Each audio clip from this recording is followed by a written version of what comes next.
ஒரு ஊர்ல ஒரு ஃபேமஸான ஜென் மாஸ்டர், அதாவது ஞானி இருப்பாரு. அவர் இந்த ஆத்தோரமா ஒரு ஆசிரமத்துல இருப்பாரு. அவரை தேடி நிறைய பக்கத்து ஊர்ல இருந்துலாம் வருவாங்க. அப்படி அன்னைக்கு பக்கத்து ஊர்ல இருந்து போட்ல அவரை பார்க்கறதுக்கு ஒருத்தர் வராரு.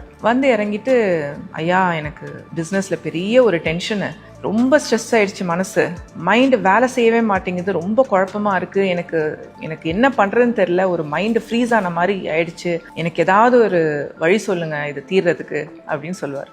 உடனே இந்த ஜென் மாஸ்டர் சிரிப்பாரு. நீ வந்தியே போட்டு, அது இப்பதான் கிளம்புது, அந்த இடத்துல இருந்து எனக்கு தண்ணி கொண்டு வா அப்படின்னு ஒரு பாத்திரத்தை கொடுப்பாரு.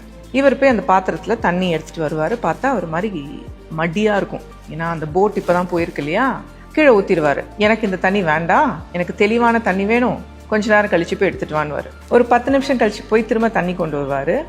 அந்த தண்ணி ஒரு மாதிரி கலங்கலா இருக்கும், ஆனா ரொம்ப மடியா இருக்காது, ரொம்ப தெளிவாகவும் இருக்காது. திரும்ப கொட்டிடுவாரு. எனக்கு இந்த தண்ணி வேண்டாம், எனக்கு தெளிவான தண்ணி வேணும், இன்னும் கொஞ்ச நேரம் கழிச்சு போய் எடுத்துட்டு வான்னு. ஒரு திரும்ப வெயிட் பண்ணுவாரு. ஒரு அரை மணி நேரம் கழிச்சு போய் எடுத்துட்டு வந்தா தண்ணி அப்படியே பலப்பலான்னு நல்ல நீட்டா இருக்கும்.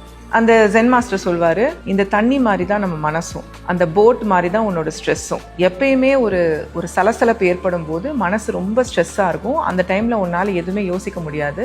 எப்படி நீ வெயிட் பண்ணியோ அதே மாதிரி ஸ்ட்ரெஸ் வரும்போதும் கொஞ்சம் அதுக்கு டைம் கொடுத்தீனாக்கா உன்னோட மைண்டும் காம் ஆகும்.